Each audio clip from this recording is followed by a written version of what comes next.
కృష్ణ ఇది Tibetan refugees అంటే ఆ దేశం నుంచి ఈ నేపాల్ దేశంకి వలస వచ్చిన వాళ్ళది ఇది రిఫ్యూజీ క్యాంప్ అన్నమాట. ఇది ఇక్కడ నేపాల్ దేశం వాళ్ళు గవర్నమెంట్ వీళ్ళకి ఆర్థిక సహాయం చేసి వాళ్ళకి షెల్టర్ ఇచ్చారనమాట. రిఫ్యూజీస్ వీళ్ళు ఆ దేశం నుంచి వచ్చిన వాళ్ళు.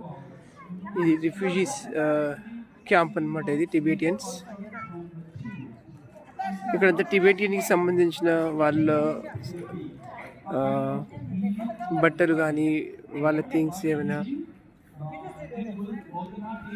వచ్చే వాళ్ళందరూ చైనా టిబెట్ వాళ్ళందరూ ఇక్కడ వచ్చేసి వాళ్ళకి సంబంధించిన పరికరాలు ఇక్కడ కొనుక్కుంటారు. వస్తువులు, నగలు, షాపింగ్, ఇవన్నీ టిబెటియన్ షాప్స్. ఇవి వాళ్ళకు పరికరాలు డిఫరెంట్గా ఉంటాయి వాళ్ళవి.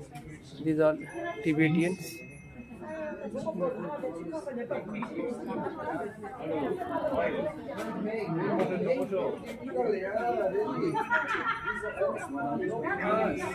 ఇక్కడ చాలా వరకు టిబెటియన్స్ ఇంకా చైనీస్ వాళ్ళు వస్తారు ఇక్కడికి, ఈ క్యాంప్కి వచ్చి వాళ్ళకి సంబంధించిన వాళ్ళది కొనుక్కోవడము చేస్తారనమాట. ఇక్కడ హరే కృష్ణ.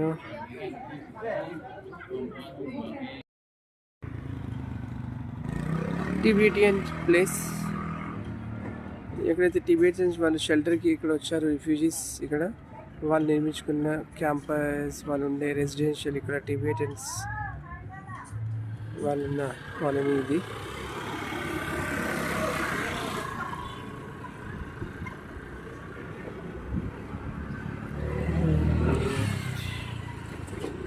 మనం ఇప్పుడు నేపాల్లో టిబెటియన్ కాలనీకి వచ్చాము.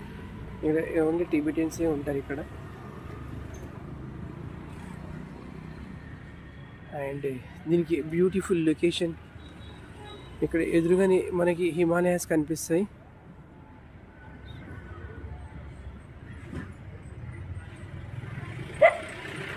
చాలా సుందరంగా ఉంది, చాలా అద్భుతమైన ప్రదేశం. ఇంటి ముందర మనకి హిమాలయాలు కనిపిస్తే ఎంత అద్భుతంగా ఉంటుందో చూడండి.